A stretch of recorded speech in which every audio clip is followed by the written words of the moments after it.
Hi there, and welcome to Growing Gardens at Home.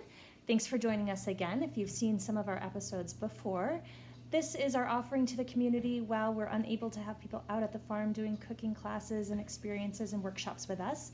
And so we're happy to bring it to you in the comfort of your home. Hopefully you'll get inspired by this recipe and maybe try it on your own. Today we are going to make herb stuffed peppers with tahini sauce. I always like to share a list of the ingredients we will be using, and I always like to suggest that in lieu of not going to the grocery store as often as usual, you might not have all of these ingredients at home, and I invite you to get creative and substitute as you see fit. So let me come around here and we'll get started. Now the herb inspiration really came from all of the herbs that are popping up in my own garden during this beautiful springtime, and I actually had my first mint pop through just the other day, and so I wanted to be inspired to do something with that beautiful minty flavor. So we're going to add that in today along with some dill and some basil. Now I've just sauteed some olive oil and garlic in here, and I'm now going to add chopped red onion and chopped scallions. So we have a lot of kind of spring onion going into the dish. And then we're going to mix it with the herbs, the tomatoes, and some lemon. I also am adding some pine nuts to mine, and you certainly could leave those out if you have a nut allergy. You could also substitute currants or raisins are really nice in this dish, just to give another kind of texture to the filling. You've got the crunchy pepper and the soft rice, and so a little crunch in there is really nice to round out all of those textures. So we're going to let that saute for just a bit. And really these are just sort of rough measurements. You don't have to be too calculated. So I used half a red onion. I think I had 4 or 5 scallions. I used both the white part and the green part. So we chopped that whole part up. And then we're going to do about a teaspoon of salt and pepper mix. If you've seen any of my other recipes, I really love to have, and this is a little less than a teaspoon, so I did 2 of those, but I like to keep a premix of salt and pepper and just always have that by the stovetop. Put it on my eggs in the morning, finish things with it at the end of a cooking dish, but it's just nice to have handy and use as you need in all your cooking adventures. So right now we're just going to saute this to get it kind of translucent and brightly colored. That's what I like to look for. And it's going to be cooking again in the oven, so it's not something that has to get cooked too extremely thoroughly. And then the other piece of it that I like with this recipe is pre-cooking your rice so that you're just adding in the cooked rice. So you can see I have that measured here, and all I do, last night we had rice, so I made extra knowing it'd be nice to have for the week, and it works really well in dishes like this or making fried rice as a quick snack or meal or breakfast. But today we'll be using that as the filling base. If you had other greens that you've cooked and have left over, it could be couscous or bulgur or quinoa or brown rice, wild rice, any of those things would work really lovely in this recipe. And it's pretty neutral and pretty universal, so you could get really creative in what sort of grain you want to mix in for this part, or even combine them. In fact, I made lentil soup a few days ago, and it would be fun to put lentils in with the rice. All right, so while that is cooking down, we will chop up our herbs. And so I wanted to leave these out just so that I could share the eyeball measurement. Again, I'm not going to measure 1/4 of a cup and a tablespoon and 2 tablespoons. We're just going to estimate. This is our fresh mint. I just picked like an hour ago, and it smells delicious. And then basil, and then we've got the dill. So with the dill, we'll take the stems off and just use the tops of the dill. And dill is really plentiful in stores now if you're not growing it, which is really nice. It's sort of the season of dill, and so it's lovely when you can get a full bunch of dill and not the little bits that come in the plastic carton, but actually get what feels like a fresh picked amount of dill. And then it's just lovely to put on lots of things. It's great for cooking meats in, especially seafoods, and the dill is so nice in rice dishes, and also things like cucumbers and beans and kind of cold salads and vegetable dishes like that. It's a really nice flavor. So we're just going to get the rest of these off here and then dice up all our herbs. just to the point where it can combine nicely into this mixture over here. And this just needs to go maybe a minute more. The smell is very fragrant. It's very colorful with the two colors of onions there. And you can see as it gets translucent, it also gets bright. And I like that brightness it brings out in each of the onions with the purple and the green. All right, so we will dice these up.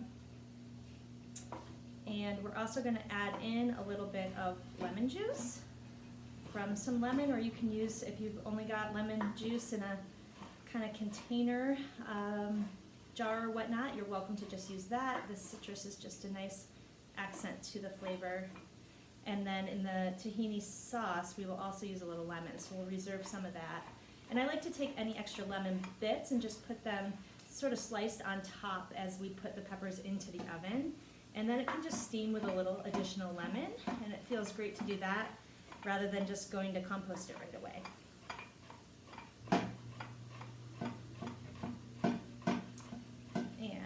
And there's our basil and our mint. And then we're going to chop up the dill. And really it doesn't have to be uber fine, but just enough to get everything kind of nicely incorporated.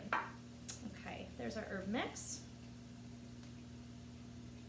So what I'm going to do now is add the rice in with the onions.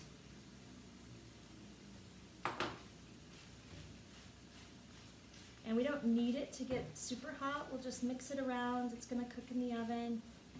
And next I'm going to add the tomatoes. So I used about a half a can of diced tomatoes with their juices. The extra liquid will be nice as these cook to help keep it from getting dry. And if you don't have, you certainly could use fresh tomatoes if you had them, and if not, then the canned is a great option for this recipe. Nice and simple. Okay, so we've got those all pretty incorporated, as you can see here. And next what we'll do is take all of these beautiful herbs and add those in.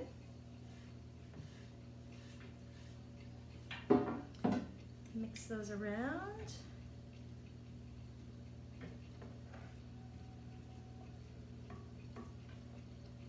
And then we'll do the lemon. We're just gonna, I have a lemon juicer here, but we're also just gonna do it the old-fashioned way. Squeeze it on. It's about, this is a big lemon, so I used about a half of it. Good tablespoon of lemon juice there. And like I said, I'm just gonna keep this for a later date here. Mix this around. And then last but not least, the pine nuts we'll put in.